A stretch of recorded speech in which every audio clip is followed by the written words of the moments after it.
Hey everyone, Nut Free Mama here. Today I'm going to show you how to make keto flourless brownie bites.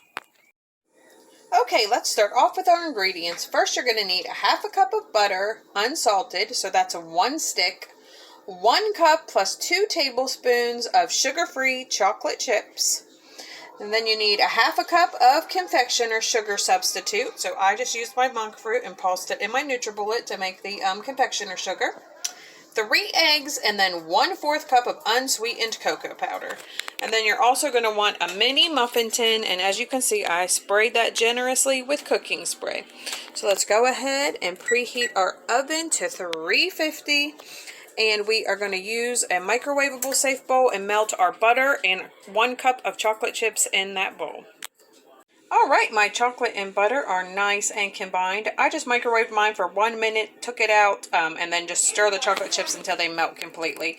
And if you just keep stirring it, it will get to this pretty consistency. So next I'm going to add in my confectioner sugar and my unsweetened cocoa powder and just go ahead and mix those two combine. Alright, that looks nice and mixed. So next I'm going to add in my eggs one at a time and just stir those to combine. Alright, my brownie mixture is nice and combined, and I'm not sure if I told you, but I am just using a spoon. I did not use an electric mixer, so that's totally up to you.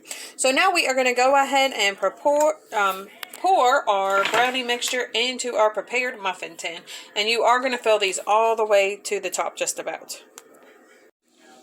Alright, my brownie batter is all inside my little muffin tins, and you can see how full they are. And I did use it all, so you'll be able to make 24 of these. And according to my carb count, it should be 1 carb per little brownie bite. So next we're going to just put a couple of chocolate chips in the center of each of these and get them in the oven for about 12 minutes, maybe up to 14.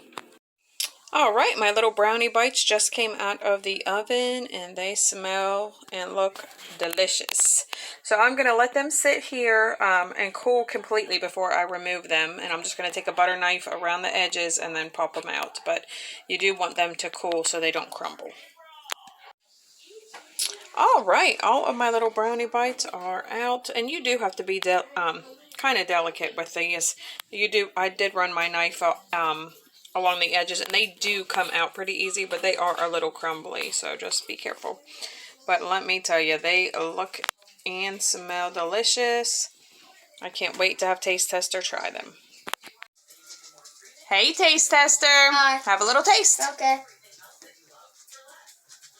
Dang, that's good. Do you like it? Yeah. Alright, everyone, come back and see us again. Don't forget to like and subscribe. Like, subscribe. Bye.